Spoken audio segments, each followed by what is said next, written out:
स्तनाभरणं तेजः श्रीरंगे शयमाश्रये चिंतामणिमिवोद्वान्तमुत्संगे अनंतभोगिनः। हमारे देवांग जी के और प्रकेश जी का एक प्रश्न है कि भगवान ने सीता निर्वासन क्यों किया, सीता जी को जंगल में भेजा क्यों? लोकापवाद के भय से अग्नि परीक्षा के बाद भी उनको अकलमश हैं, सकल जगत को पावन करने की क्षमता है सीता जी में, ऐसा जानने के बाद भी भगवान ने श्री जानकी जी को जंगल भेजा। क्यों भेजा? ये उचित है क्या? यह धर्म है क्या? यह न्याय है क्या? तो सीता निर्वासन भगवान के चरित्र में कलंक है या नहीं, यह प्रश्न है। अब इस प्रश्न का उत्तर हम उन्हीं से पूछते हैं जिन्होंने हमें कथा सुनाई। हमें कथा किसने सुनाई? वाल्मीकि भगवान ने कथा सुनाई। राम कथा सुनाने वाले तो वही हैं। तो वो कथा किसकी सुना रहे हैं? तो हम बोलते हैं राम जी की कथा सुना रहे हैं, तो राम जी के चरित्र में हम छानबीन कर रहे हैं। लेकिन वो महाराज बोल रहे हैं कि सीतायाश्चरितम महत् इदम रामायणं काव्यम रामायणं कृत्स्नम सीतायाश्चरितम महत्। सीता जी का अत्यंत महत्वपूर्ण चरित्र है ये, सीता जी का महान चरित्र है ये, ऐसा वो बोल रहे हैं, वाल्मीकि भगवान बोल रहे हैं। तो उनकी दृष्टि से, उनके हम दृष्टिकोण से देखें तो पूरा रामायण में सीता जी का ही वैभव है। तो इसीलिए श्री वचन भूषण नाम के दिव्य ग्रंथ में आचार्य ने यही कहा कि श्री रामायण कारागृह में रहने वाली देवी के वैभव को बोलता है, माने सीता जी के वैभव को बताता है। श्रीमद् रामायणमपि प्राणिति त्वच्चरित्रे, पराशर भट्ट स्वामी जी ने श्री गुण रत्न कोश में यही कहा कि श्रीमद् रामायण भी प्राणिति, जिंदा है, वो भी जीवित है। किससे जीवित है? तो आपके चरित्र से जीवित है। उसमें भी जीवन आपका चरित्र ही है, रामायण में भी ऐसा उन्होंने भी कहा। तो इन महापुरुषों के वाक्य से, साक्षात भगवान वाल्मीकि के वाक्य से यह सिद्ध है कि इसमें सीता जी का चरित्र प्रधान है। तो इसमें कथा को लीड करने वाली सीता जी है। सीता जी के कथा को ही वाल्मीकि जी प्रधानता से दिखाना चाह रहे हैं। तो क्या दिखाते हैं इसमें? ये संप्रदाय रहस्य में पुरुषकार वैभव दिखाते हैं, ऐसा बोला जाता है। अब इस बातों को छोड़ें। यहाँ सीता जी ने अपने चरित्र में 3 विश्लेष को दिखाया हुआ है, 3 जगह वियोग को दिखाया हुआ है। पहला वियोग में लंका में रही वो, राम जी के बाद, राम जी की पत्नी होने के बाद उनका पहला वियोग है लंका में। दूसरा वियोग वाल्मीकि जी के आश्रम में। तीसरा वियोग भूमि माता के अंदर। तीनों वियोग में वो अपने विशिष्ट गुणों का प्रकाशन कर रही हैं। सबसे पहले हमें ये जान लेना चाहिए कि सीता जी सामान्य नारी नहीं है। राघवत्वे भवेत् सीता इत्यादि अनेक प्रमाणों के बल से यह एकदम सिद्ध है कि उनका, सीता जी का जन्म कर्मवश्य नहीं है, कर्म के कारण से उनका जन्म हुआ ही नहीं है। ये एकदम स्पष्ट है भगवान राम के जीवन में और भगवती सीता के जीवन में। जितने भी उनके वाल्मीकि जी संकेत हमें करते जाते हैं और जो दूसरे पुराणों में उनका संकेत मिलता है, क्या बोला गया? सुंदरी रघुनाथस्य सुरस्त्री दुख शांतये दशाननस्य भवने दशमासानुवासः। दशानन के भवन में क्यों रही? तो बोला गया सुरस्त्री दुख शांतये, देव स्त्रियों के दुख के शांति के लिए वो वहां जाके रही। क्यों रही वह वहां? देव्या कारुण्य रूपया, अपने करुणागुण को प्रकाशित करने के लिए वह वहां पहुंची। यही उत्तर रामायण में भी एक वचन है, भृगुशापच्छलेनायं भगवान भक्तवत्सलः अर्थितो विबुधैः सद्भिः जज्ञे विष्णु सनातनः। सनातन विष्णु ही भृगु शाप के छल से राम रूप में प्रकट हुए हैं। भृगु शाप के छल से माने क्या है? भृगु शाप से नहीं, भृगु शाप के बहाने से, भृगु का शाप कुछ नहीं करता है उनको, उनकी इच्छा हो गई, पितरम रोचयामास, पिता के रूप में दशरथ महाराज को प्राप्त करूं, ऐसा उनकी इच्छा हुई तो उन्होंने बहाना बना दिया, चलो चलो मैं अवतार लूंगा। क्यों? भृगु महर्षि ने शाप दिया है ना। तो वाल्मीकि भगवान बोल रहे हैं भृगु शाप छले ना, भृगु महर्षि के शाप के छल से श्री भगवान मनुष्य के रूप में अवतार लिया भगवान ने। तो देवी के लिए क्या कहा जाता है? देवत्वे देवदेहेयम मनुष्यत्वे च मानुषी विष्णोर्देहानुरूपाम वै करोत्येषात्मनस्तनुम। जैसा भगवान का श्री विग्रह है वैसा ही अपना विग्रह बना करके श्री भगवान के चरित्र में सहधर्मचरण वह करती हैं, सहधर्मचारिणी बनती हैं। तो इन सब बातों से क्या सिद्ध होता है कि जैसा भगवान का जन्म अकर्म अवश्य है, ऐसे देवी का भी अवतार अकर्म अवश्य है। तो देवी ने स्वयं अनसुईया जी को कहा है ये है, धर्मेण, धर्म के कारण ये तुम्हारी पुत्री हुई, प्रतिमा मानुषी किला, अमानुषी प्रतिमा अमानुषी, अमानुषी दिव्य है ये सीता जी के लिए। आकाशवाणी हुई जनक महाराज ने जब उनको प्राप्त किया। तो प्रतिमा मानुषी भी अर्थ बोला जाता है, प्रतिमा अमानुषी भी अर्थ बोला जाता है। जो भी हो, सीता जी का जन्म ही हुआ तो हमें ये समझ लेना चाहिए कि वाल्मीकि जी सीता जी को आम नारियों की तरह नहीं दिखा रहे हैं। वह सीता जी को क्या दिखा रहे हैं? वो दिव्य सीता जी को दिखा रहे हैं। और सीता जी का पूरा जीवन और उनका कर्म, उनकी लीला किस लिए हुआ है? शरणागत के जो धर्म हैं उनको प्रकाशन करने के लिए हुआ है, और अपने में विद्यमान जो पुरुषकारत्व है उसको प्रकाशित करने के लिए सीता जी का, जानकी जी का ये पूरा लीला, उनकी लीला है। तो किसी में भी लीला, हम जनमानस और जन समाज में जो नारियों की स्थिति है उन स्थितियों को जानकी जी के ऊपर हम थोप करके हम उनके चरित्र को देखें तो ये हमारी मूर्खता है। वो जब बोलती हैं रावण को मैं तुम्हें अभी भस्म न करूं, नत्वांकुर्मी दशग्रीवा भस्मा भस्मार्ह तेजसा बोल ही रही हैं। रावण को भस्म बना देने की शक्ति है, अग्नि को शीतल बना देने की शक्ति है, शीतो भव हनुमतः बोल रही हैं वो। जब वो, तब उनमें क्या सामर्थ्य नहीं है? आग को जो शीतल कर दे, वायु को जो स्तंभित कर दे, रावण को जो भस्म करने की सामर्थ्य रखती हो, वो देवदेवी, उनको भगवान ने त्याग दिया और रोती बिलखती जंगल में भटक रही हैं। ऐसा हमें आम स्त्रियों की तरह जानकी जी को सोच करके हमें नहीं सोचना, उनके चरित्र को ऐसा नहीं सोचना चाहिए। उन्होंने अपना जो दूसरा वियोग है, दूसरा वियोग को लेके ही प्रकेश जी का और देवांग जी का प्रश्न है कि उनका निर्वासन, सीता का त्याग राम जी ने किया। क्योंकि पहले वियोग में तो त्याग नहीं है, पहले वियोग में तो रावण ने जो हरण किया है। तीसरे वियोग में जानकी जी का अपने आप से उन्होंने भूमि के अंदर मुझे विवरम दे ही, पृथ्वी से विवर की प्रार्थना किया है, मुझे अपने स्थान दो माँ, ऐसा बोला है। तो राम जी का त्याग कहाँ है? तो दूसरे वियोग में है। दूसरे वियोग में राम जी ने त्याग किया ऐसा हमें नहीं समझना चाहिए। वहां स्वयं सीता जी भगवान राम से बोलते हैं।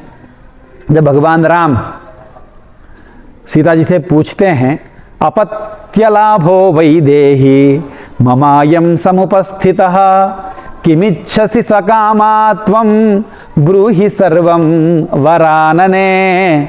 अत्यंत सुंदर मुखारविंद वाली ये जानकी, तुम जो चाहती हो मुझे बोलो, तुम्हारे कारण मुझे संतति की प्राप्ति होने वाली है, तो तुम्हारे मन में जो इच्छा हो वो इच्छा प्रकट करो, मैं पूरा करूंगा। भगवान राम बोल रहे हैं जानकी जी से। तब सीता जी भगवान से बोलती हैं, तपोवनानि पुण्यानि द्रष्टुमिच्छामि राघव गंगातीरनिविष्टानि ऋषीणां पुण्यकर्मणां फलमूलाशिनां वीर पादमूलेषु वर्तितुम् एष मे परमः कामः यन्मूलफलभोजिषु अप्येकरात्रं काकुत्स्थ वसेयं पुण्यकीर्तिषु। ये फल और मूल का सेवन करने वाले, माने फलमूल खाते हैं उन ऋषियों का क्यों बोल रही है ऐसा? आहार शुद्धौ सत्वशुद्धि, सत्वशुद्धौ ध्रुवा स्मृति। उसके बाद स्मृति लंभे सर्वग्रंथी नाम विप्रमो कहा। जब स्मृति लाभ होता है तो सारे के सारे ग्रंथि टूट जाते हैं। ये स्मृति लाभ ही कब हो? स्मृति माने भक्ति। ध्रुवा स्मृति का लाभ कब हो? जब चित्त शुद्ध होए। चित्त शुद्धि कब होती है? जब आहार शुद्ध होए। तो मूल से देख रही है वो आहार शुद्ध है, परम शुद्ध है इन ऋषियों का।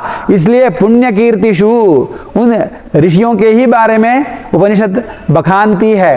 तो मैं उन ऋषियों के ही क्या बोल रही हूं, उनको कृपा करने के लिए जाऊंगी नहीं बोल रही हैं। वो क्या बोल रही हैं? पाद मूलेषु वर्ति, तुम उनके चरण तल में उनकी सेवा करने के लिए, उन ऋषि और उन ऋषि पत्नियों की सेवा करने की बहुत इच्छा है। तो वहां मैं जहां जाना चाहती हूं, ये चरमोपाय का प्रकाशन कर रही हैं भगवान रामचंद्र। जो आचार्य हैं, जो गुरु हैं, जो आचार्य कोटि के महापुरुष हैं, उन महापुरुष, उन लोगों की सेवा भगवान की सेवा से भी अत्यधिक वो ग्राह्य है, अभिलषणीय है। ये जो सिद्धांत है, इस सिद्धांत का प्रकाशन एक बार शबरी जी ने किया। तान हम मैं वहीं जाती हूँ, तायान हम पर्यचारिषम, जिनकी मैंने सेवा की है, मैं उन्हीं महामुनियों के चरणारविंद की सेवा करने के लिए जाना चाहती हूँ, ऐसा शबरी जी ने कहा। और यहाँ सीता जी बोल रही हैं, मैं उन गंगा तीर में रहने वाले उन ऋषियों को मैं सेवा करने के लिए जाना चाहती हूँ। भगवान राम से उन्होंने इच्छा प्रकट किया। तो भगवान राम भी सीता जी के इस इच्छा को देख करके लोकापवाद परिहार को, लोग जो सीता जी के लिए अकथ्य का कथन कर रहे हैं, चिंता, जिसका चिंतन करना भी अत्यंत पाप को उत्पन्न करता है, ऐसे लोक के अपवाद को परिहार करने के बहाने से सीता जी को वहां भगवान छोड़ रहे हैं। सीता जी क्या छोड़ रहे हैं? सीता जी ने ही कहा है कि मुझे वहां छोड़ दो, क्योंकि लीडर वाल्मीकि जी के हिसाब से कथा की नायिका, कथा को नयन करने वाली, कथा को आगे ले जाने वाली कौन है? सीता जी हैं। तो रामचंद्र जी की इच्छा नहीं है, सीता जी की इच्छा चल रही है। वो बोलती है जाऊं। तो इस दूसरे वियोग को, दूसरे विश्लेष को वो क्यों सह रही हैं? भगवान रामचंद्र के विश्लेष को वो सह क्यों रही हैं? अगर वो न चाहें, सीता जी न चाहें, तो भगवान राम कभी भी सीता जी को नहीं छोड़ेंगे। वो बोलते ही हैं, पहले जब वन ले जाते समय मैं तुम्हें नहीं ले जाऊंगा जब बोले हैं, सीता जी रोने लगी हैं कि ऐसे तुम नामर्द हो बोलती हैं, स्त्रियम पुरुष विग्रहम बोलती हैं भगवान को। तब भगवान बोलते हैं, तुम्हारे चित्त को बिना जाने, तुम्हारा चित्त हो तो मैं क्यों नहीं ले जाऊंगा तुमको। तो सीता जी के चित्तानुवर्तन करते हैं भगवान राम। तो सीता जी के चित्त में है कि जंगल जाऊं। अब ये विश्लेष को सहने का मन उनको हो क्यों रहा है? तो ये बात है। तो इसमें सिद्धांत यह है कि सीता जी स्वाभाविक पारतंत्र्य को प्रकाशित करना चाहती हैं दूसरे विश्लेष से। ये क्या है? पारतंत्र्य प्रकाशित करने के लिए अलग होना आवश्यक है क्या? ये पारतंत्र्य औपाधिक पारतंत्र्य नहीं है।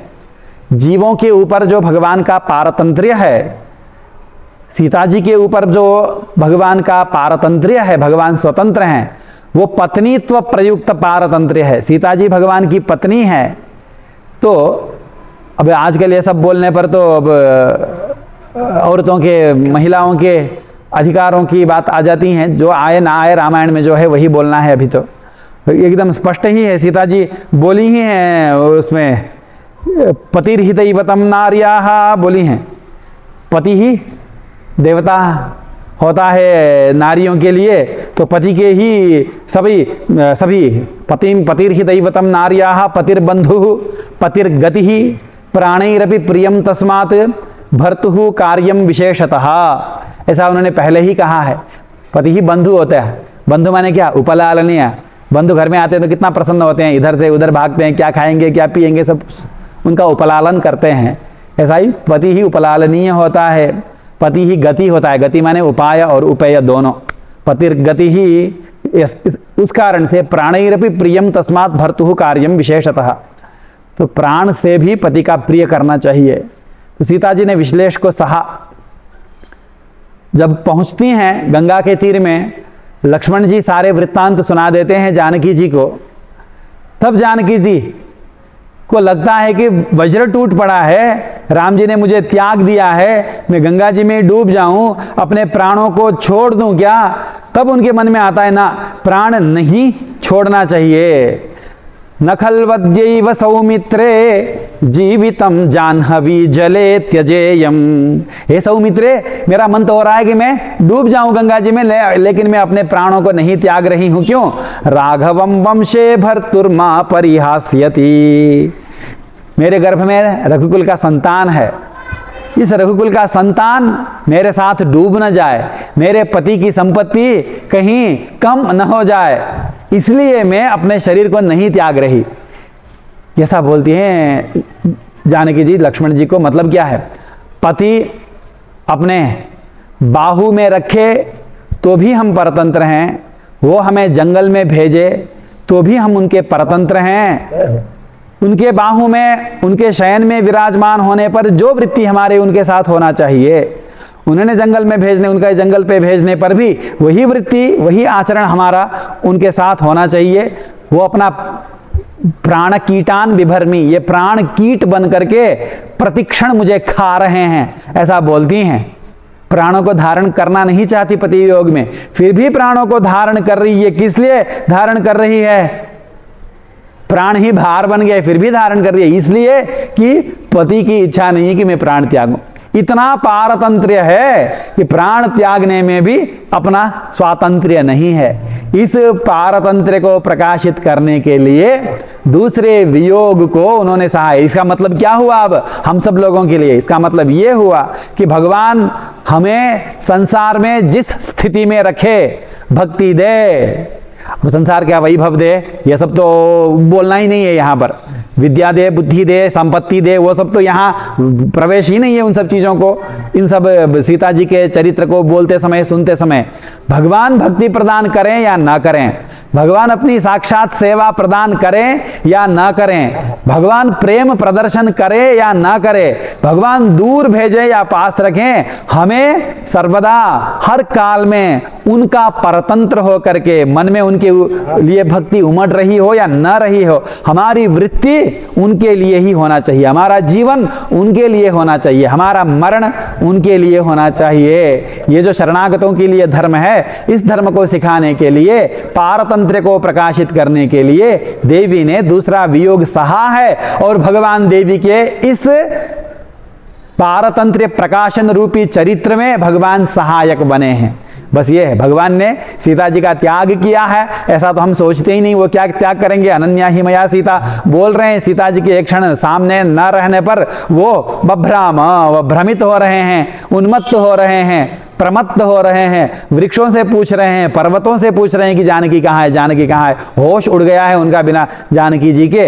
वो सीता जी का त्याग करेंगे ऐसा हम चिंतन भी नहीं कर सकते। तो सीता जी स्वयं अपने पारतंत्र को प्रकाशन करने की इच्छा रखती हैं, जो प्राण निकलने से भी दूभर है उनके लिए, फिर भी प्रकाशन करना है। शिक्षा देने के ही लिए वो आई हैं, अवतार लिया है शरणागति धर्म का प्रकाशन करने के लिए, तो भगवान उसमें सहायक बने हैं। तो इस अर्थ को बहुत सावधानी से समझ के हमें लौकिक पुरुष और लौकिक स्त्री के चरित्र को थोप करके दिव्य चरित्र को नहीं देखना चाहिए। इतना कह करके आज का यही उपसंहार करते हैं। श्रीमते रामानुजाय नमः।